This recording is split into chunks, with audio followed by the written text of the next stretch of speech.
오셔서 예배하는 모든 성도님들과 또 이 자리에 함께 계신 분들에게 주의 은혜와 평강이 넘치기를 간절히 축원합니다. 우리 다 같이 기도하고 시작하겠습니다. 자비하신 아버지 하나님, 은혜와 사랑을 감사합니다. 이 시간 또 찬양 예배로 모였사오니 하나님 아버지 가정에서 영상으로 또 참여하고 있는 모든 성도들 심령심령에도 동일한 은혜를 더하여 주시고 하나님의 말씀이 살아 역사하시는 귀한 시간 될 수 있도록 인도해 주시옵소서.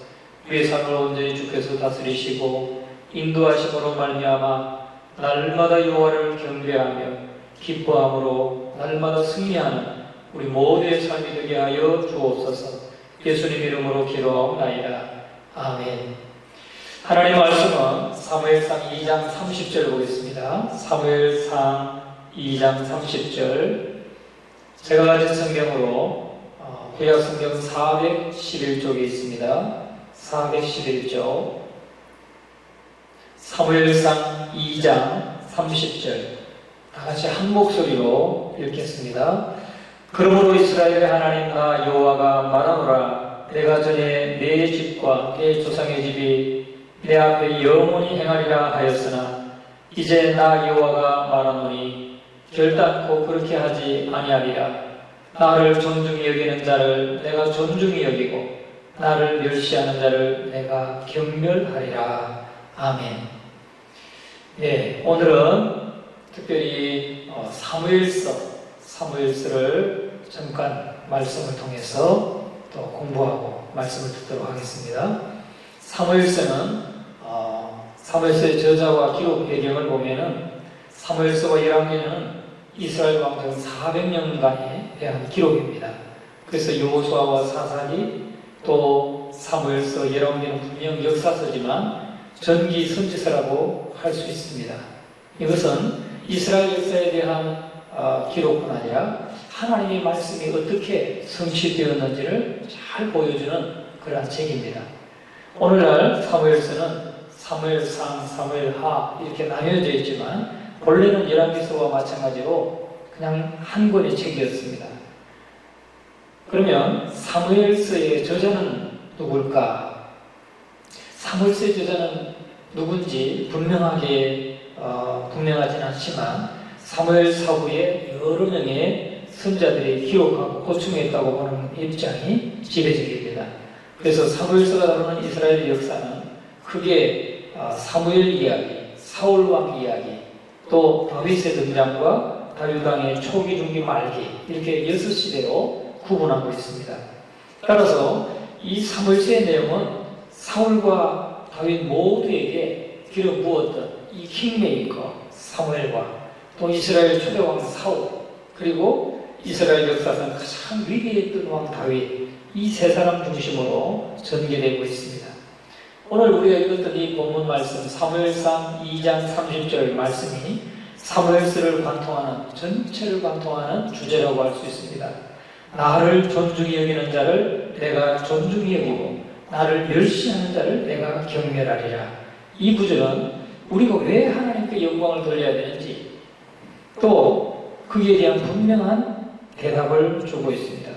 하나님을 높이는 삶이 결국은 우리 자신을 높이는 삶이기 때문입니다. 우리가 하나님을 높일 때 우리 자신도 높일 수 있고 또 이웃도 높일 수 있습니다. 인생과 나라의 흥망성쇠는 하나님과의 관계에 달려있는 것입니다. 하나님을 존중하면 존귀해지지만 하나님을 멸시하면 비천해지는 것입니다. 그것이 우리 개인에게뿐만 아니라 가정이 그렇고 사회가 그렇고 나라가 그렇습니다. 하나님을 높이는 사회, 그 사회가 인권이 살아있는 사회가 되고 하나님을 높이는 그런 나라가 정의가 하수같이 흐르는 나라가 되는 것입니다. 그래서 이 사무엘서는 굉장히 우리에게 많은 교훈을 주는 것입니다. 그러면 사무엘서가 우리에게 주는 세 가지 포인트, 사무엘서의 세 가지 포인트를 살펴보겠습니다. 첫째는 하나님을 높이는 삶입니다. 높이는 삶에 대해서 사무엘서는 하나님을 높이는 자와 자신을 높이는 자를 대비시켜주고 있습니다. 그래서 엘리 대제사장의 두 아들 홈리와 비느하스 이 사람들은 제사장의 거룩한 책임을 맡았음에도 불구하고 하나님에 대한 제사를 무시하고, 그래서 결국은 제사를 무시하다가 죽임을 당했습니다. 이와 대조적으로 성전에서 심부름하고 돕던 사무엘은 하나님의 음성에 귀를 기울이고 순종해서 이스라엘을 이끄는 위대한 선지자가 되었던 것을 우리는 사무엘서를 통해서 보게 됩니다. 그런데 사울은 하나님의 기름 부음을 받아서 또 이스라엘의 초대왕으로 세워졌지만 교만하게 자신의 권력을 의지하면서 결국은 멸망의 길을 걷게 되었습니다. 또 세 번째 인물인 이 목동이던 이새의 아들 다윗은 때로 연단도 받고 했지만은 하나님을 높임으로써 승승장구해가지고 결국은 위대한 왕으로 세워진 것을 사무엘서를 통해서 보게 됩니다. 그래서 우리는 하나님의 자녀는 언제나 자기 자신보다 하나님을 높이는 삶을 살아야 합니다. 하나님의 뜻보다 자신의 생각을 우선시하는 것, 하나님보다 자신을 높이려 하는 것은 성경은 가장 큰 죄인 교만이라고 규정하고 있는 것입니다. 그래서 성경은 하나님 앞에서 겸손하라, 그렇게 우리에게 말합니다. 때가 되면 하나님께서 너희를 높이시리라 말씀하시죠. 하나님 앞에서 겸손하면 때가 되면 가장 적합하고 가장 좋은 때에 하나님이 높이신다 하는 것을 여러분 잊지 마시기를 주의 이름으로 부탁을 드립니다. 두 번째, 우리는 사울의 실패의 주제를 볼 수가 있습니다. 두 번째, 사무엘서의 두 번째 포인트는 뭐냐? 사울의 실패. 사울의 실패에 대해서 말하는데, 사람들은 모두 인생에서 성공하기를 원하죠. 오늘도 많은 사람들이 성공하기 위한 조건들이 무엇인지 알고자 해서 그 조건을 갖추기 위해서 대단히 노력을 많이 하고 살아갑니다. 현대는 스펙을 많이 준비하잖아요. 스펙을 준비합니다. 어떤 이들은 성공을 위해서 학력과 경력을 쌓는데 몰두합니다. 또 어떤 이들은 부유하고 좋은 환경에서 태어나지 못한 것에 대해서 불평하고 원망하는 경우도 있습니다. 인생의 성공을 위해서 무엇을 갖추고 준비해야 되는가 하는 것을 가르쳐주는 많은 책들이 나와 있습니다. 그러나 성경이 말하고 있는 성공의 조건, 하나님이 말씀하시는 성공의 조건은 세상의 지각과는 다르다는 겁니다. 성경 역시도 인간이 어떻게 성공적인 삶을 살 수 있는지 잘 보여주는 책입니다. 그러나 성경이 말하는 성공은 세속적이고 유한한 이 땅에서의 성공이 아니라 하나님 안에서 성취하는 영원한 영적인 성공을 말하고 있다는 겁니다. 이스라엘 초대왕인 사울왕은 성공의 조건을 완벽하게 갖춘 사람이죠. 요즘도 사람들은 키가 크고 훤칠하고 인물이 좋고 이런 사람들이 더 성공하기 쉬운 확률을 가지고 있다고 합니다. 그러나 겸손한 사람이 있고, 또 이 사울은 처음에는 키도 크고 잘생기고 겸손했고 또 효자였고 아주 신중한 성품을 가지고 있었습니다. 보통 사람들보다도 신장이 크고 힘이 세면서도 용모가 준수해서 외적인 조건도 잘 갖춘 그런 사람이었습니다. 이런 조건을 갖고 있던 사울왕은 왕이 되는 과정에서도 충분한 검증을 받았습니다.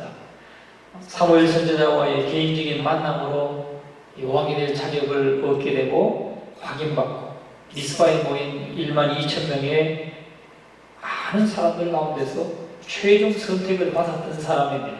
그러니까 얼마나 좋은 선택을 받았고 인정을 받았던 사람입니까? 그래서 이스라엘 회중 앞에서 공식적인 왕으로 그렇게 인정받았습니다.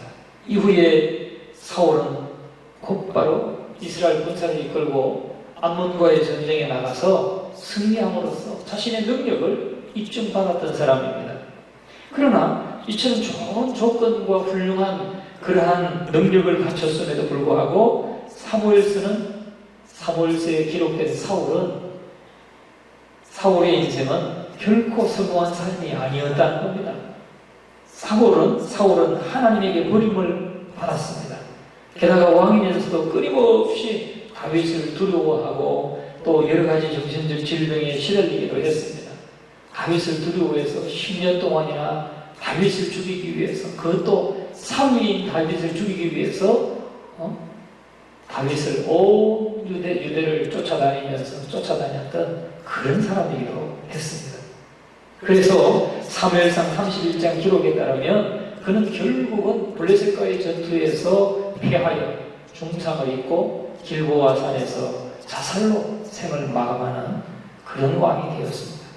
세속적인 좋은 조건들을 모두 갖췄음에도 불구하고 성공하는데도 정말 중요한 한 가지 조건을 충족하지 못해서 비참한 모습으로 삶을 마쳤던 것입니다.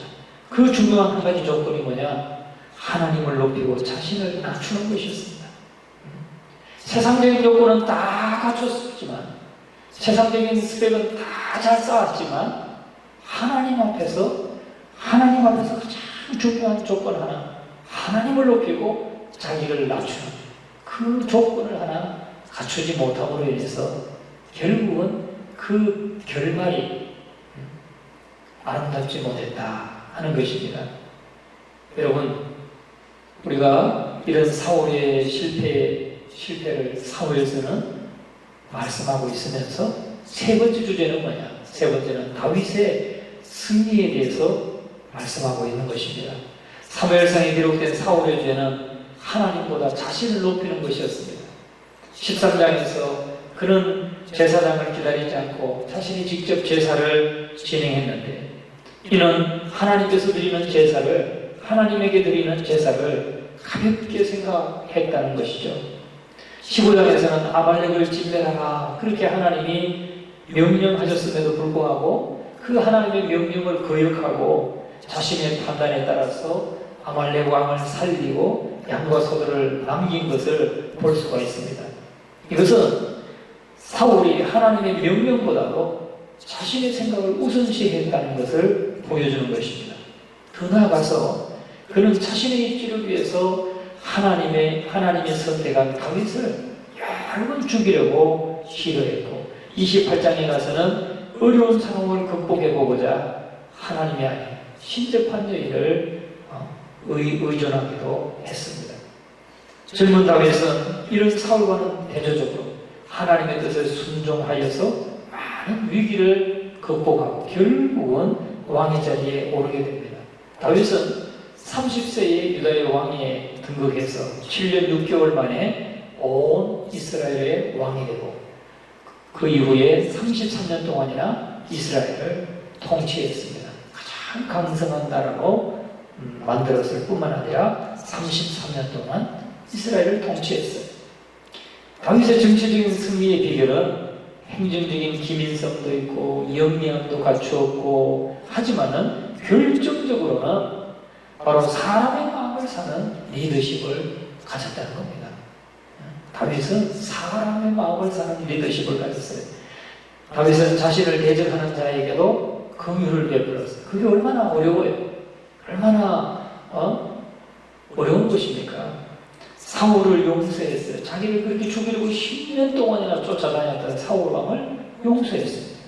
그리고 그가 죽었을 때 슬퍼했어요.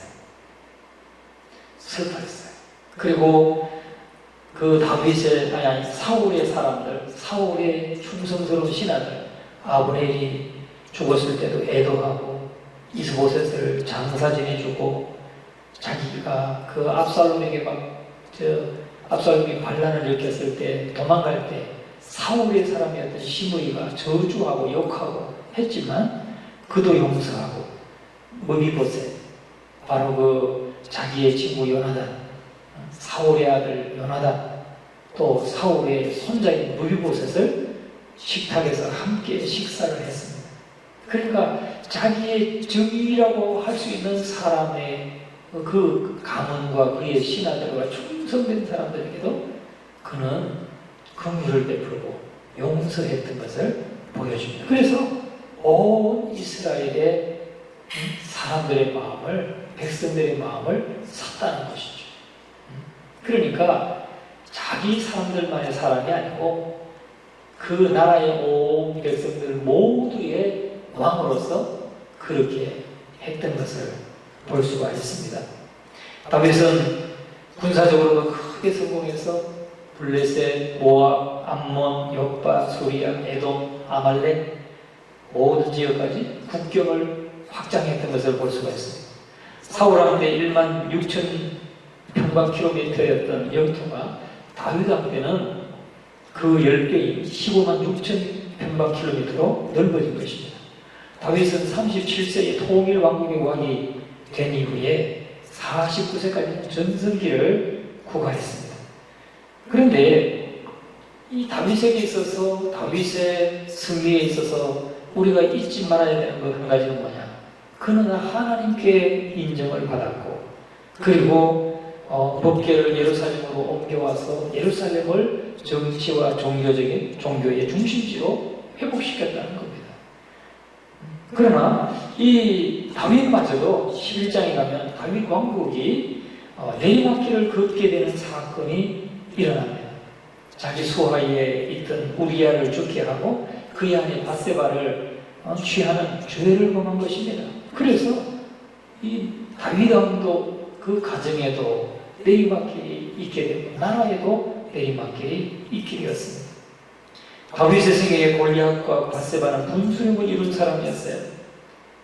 강한 그 적군 골리앗을 죽임으로써 디딤돌이 되었고, 아군은 아름다운 아내 밧세바는 바로 걸림돌이 되었습니다. 우리는 하나님의 마음에 합했다고 해서 큰 죄를 짓지 않는다는 보장이 없다는 거죠. 이 다윗은 하나님의 마음에 합한 사람이라고 하나님이 칭찬하셨지만, 그러나 그도 하나님 앞에 넘어지는 사건이 있었던 것입니다. 그래서 사울이 그랬던 것처럼 다윗도 자신에게 주어진 권력을 자기 욕심을 채우는 데 쓰다가 죄를 지었습니다. 하지만 다윗은 사울과 달랐습니다.